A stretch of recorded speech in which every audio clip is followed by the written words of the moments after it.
तो हत्यारा है भगवान बोले तो मैं क्या करूं कि तुझे सभी तीर्थ का स्नान कर।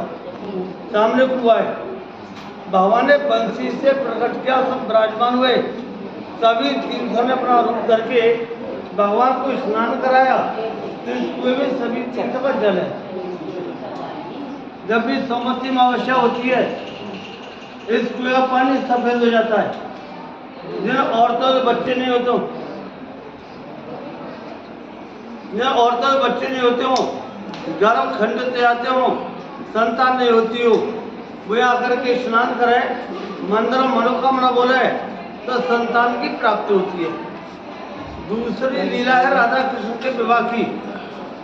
ज्यादातर भक्तों को पता नहीं है कि मैंने आपसे पहले भी कहा था बैठ जाओ, कहा था हाँ, अब वो बंद हो गए, वो बंद हो गए। अब राधा कृष्ण के विवाह की ज्यादातर भक्तों को पता नहीं है राधा कृष्ण का विवाह हुआ था। पता क्यों नहीं? भागवत सुनते और भागवत में इसके बारे में कोई लेख नहीं मिलता है, लेकिन हमारे और शास्त्र हैं उनमें दिया हुआ है कि इसी जगह पे ब्रह्मा जी ने राधा कृष्ण का विवाह कराया था। एक दिन भगवान कृष्ण और राधे जी दोनों पधारे, आते ही दोनों किशोर अवस्था में हो गए। तभी भगवान की लीला के यहाँ पे मंडप प्रकट हुआ, जहाँ में 1000 खम्भा लगे हुए, सभी खम्भा सोने के रत्न मोती से सुशोभित रहे। बीच में सिंहासन बने हुए, सिंहासन पर चढ़ने के लिए कुर्सी लगी हुई है। राधा कृष्ण सिंहासन पर बिठाना। तभी ब्रह्मलोक से ब्रह्मा जी आ गए। ब्रह्मा जी ने अपने कमंडल से जल लेके राधे जी के चरण धोए और बोले, हे राधे, मैं तो आपके चरणों की भक्ति चाहता हूँ, आप मुझे आज्ञा दो, आपका विवाह कराऊं। राधे से आज्ञा लेके ब्रह्मा जी ने वेद मंत्र का पाठ शुरू किया। वेद मंत्र की आवाज जो आकाश में गूंजने लगी, सब देवता आ गए, मंडप को चारों तरफ से घेर लिया, मंडप की शोभा और बढ़ गई। जिस टाइम पर राधा कृष्ण पूजा कर रहे थे तो भगवान ने अपनी बंशी को अपने पास में रख लिया। उस बंशी को राधे जी ने चुरा लिया। हमारे हिंदू रीति रिवाज का से प्रथा है, जो लड़का लड़की मंडप के नीचे बैठे होते वहां से चोरी होती है क्या? तो भगवान ने गीता पहले नहीं थी।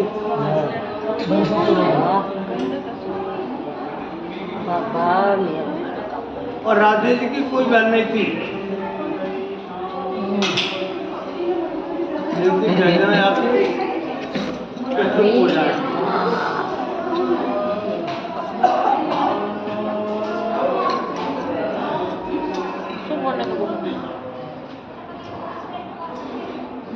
ब्रह्मा जी ने कन्यादान किया, यज्ञ कराए, फेरे कराए। आखिर में क्रिया होती है लड़की के मांग में सिंदूर भरने की। जब तक लड़की के मांग में सिंदूर नहीं भरा जाता है विवाह मान्य नहीं होता है। तो ब्रह्मा जी बोले, प्रभु राधे की मांग में सिंदूर भरो। भगवान ने राधे की मांग में सिंदूर भरा। सिंदूर भरते ही विवाह संपन्न हो गया। ब्रह्मा जी ब्रह्मलोक को चले गए, देवता देवलोक को चले गए। मंडप जहाँ से प्रकट हुआ था माया द्वारा वहीं लोक हो गया। राधा कृष्ण अकेले रह गए। तो दर्शन जो विवाह के दर्शन है, भगवान राधा जी के मार्ग में सिंदूर भरते हुए पूरे संसार में एक ही मंदिर है जिसमें विवाह के दर्शन होते, और कहीं विवाह के दर्शन नहीं होते। सभी आप दर्शन करोगे बंशी बजाते करोगे, या बंशी नहीं है, हाथ में सिंदूर है। सबसे मुख्य लीला है, एक दिन भगवान और राधे या वन में भ्रमण कर रहे थे, तो भगवान बोले, राधे ये भांति बन जो हमारे तुम्हारे निकुंज बनाए, हमारी तुम्हारी कुंजन की लीला हुई है। राधे बोली, क्या हूँ कि आज या वन को प्रसन्न प्रसन्न हो, जो भक्ति आवे हो और या कुआ को आचरण करे हो, वह 14 अवतार के दर्शन को फल प्राप्त हो। जो स्नान करे हो वो जाने अनजाने पापन से मुक्ति पावे। जो अपनी मनोकामना बोले हो उसकी मैं मनोकामना पूरी करूँगा। जो भक्त एक रात्रि निवास करेगो, कुआ को स्नान करेगो, भांजे विहार के दर्शन करेगो, वो गोलोक की प्राप्ति करेगा। यहाँ बैठ के कोई चीज खावे हो तो वह इंद्रलोक की प्राप्ति करेगा।